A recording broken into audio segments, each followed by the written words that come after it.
Welcome to my YouTube channel. Dictation start होगी 5 second बाद।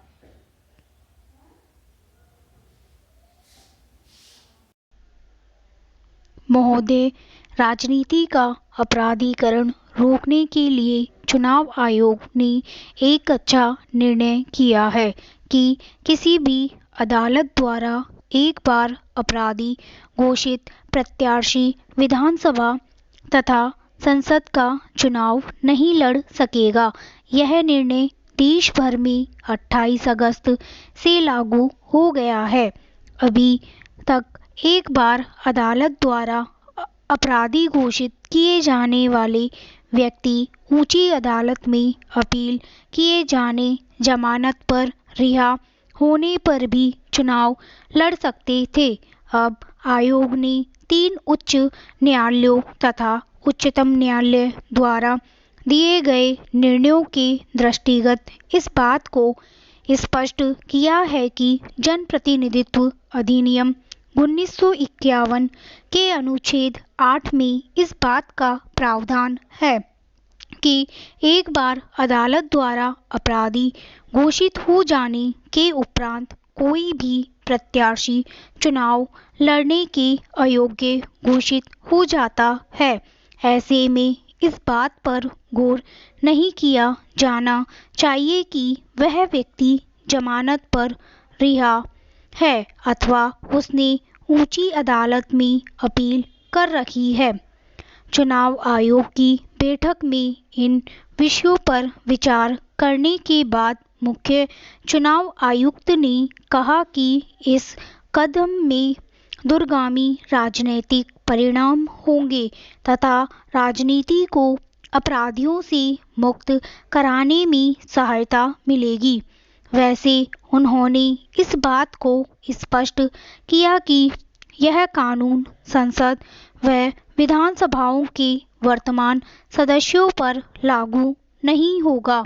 उन्होंने इस बात को भी स्वीकार किया कि जनप्रतिनिधित्व कानून के अनुच्छेद 8 में अनेक कमियां हैं, जिन्हें दूर करने के लिए आयोग 3-4 दिनों में सरकार को लिखेगा।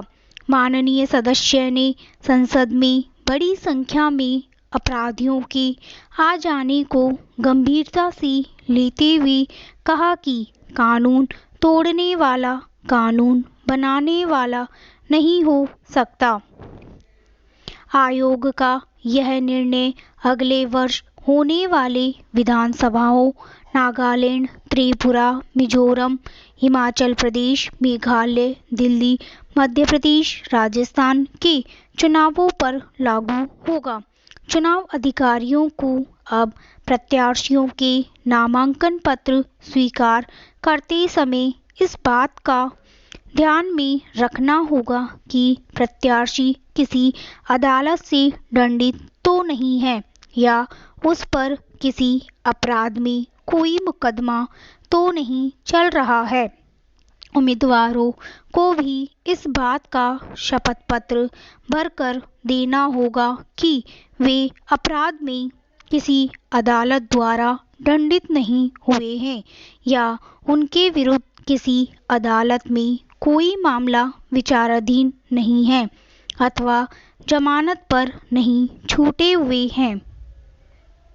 महोदय, देश में राजनीति में बढ़ते अपराधीकरण तथा भ्रष्टाचार के कारण आज संसद से लेकर नीचे के हर स्तर पर चिंता प्रकट की जा रही है।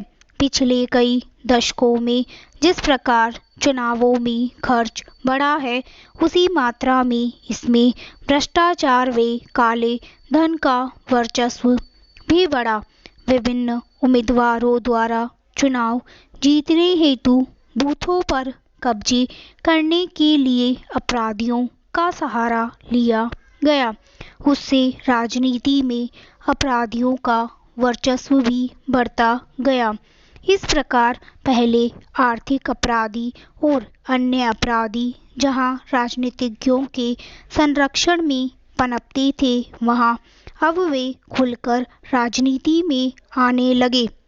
विभिन्न राजनीतिक दलों द्वारा ऐसे अपराधियों को जातीय अथवा अन्य कई आधारों पर टिकट दिए जाते हैं।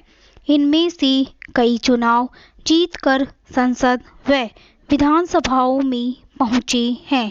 पिछले चुनावों में कई ऐसे उम्मीदवार भी चुनाव में खड़े हुए और जीत गए जो विभिन्न आरोपों में जेलों में बंदी हैं।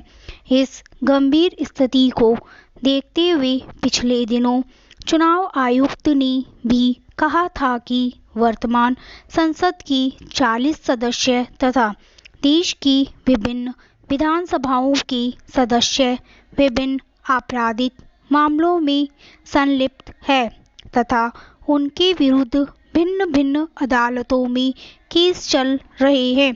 गत लोकसभा चुनावों में ऐसे उम्मीदवार थे जो विभिन्न अपराधों में संलिप्त थे।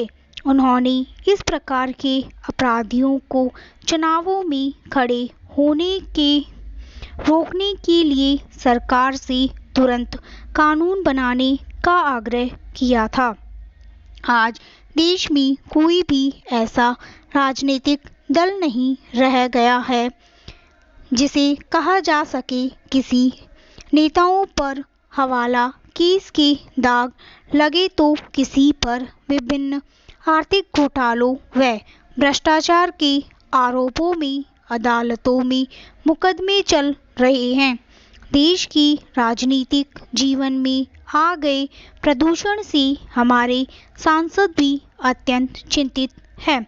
स्वतंत्रता के स्वर्ण जयंती वर्ष के अवसर पर बुलाए गए संसद के 4 दिवसीय विशेष अधिवेशन में सभी दलों के नेताओं तथा लोकसभा अध्यक्ष ने राजनीति के अपराधीकरण को रोकने तथा इसके शुद्धिकरण पर बल दिया। श्री अटल बिहारी वाजपेयी ने राजनीति में भ्रष्टाचार को समाप्त करने के लिए चुनाव सुधारों को लागू करने तथा सरकार द्वारा विभिन्न दलों को चुनाव लड़ने के लिए सरकारी कोष से धन देने की मांग की और श्री चंद्रशेखर ने भ्रष्टाचार को समाप्त करने की मांग की। स्टॉप। आपको ये डिक्टेशन अच्छा लगा हो तो प्लीज़ चैनल को लाइक करें, सब्सक्राइब करें और बेल आइकन पर क्लिक करें।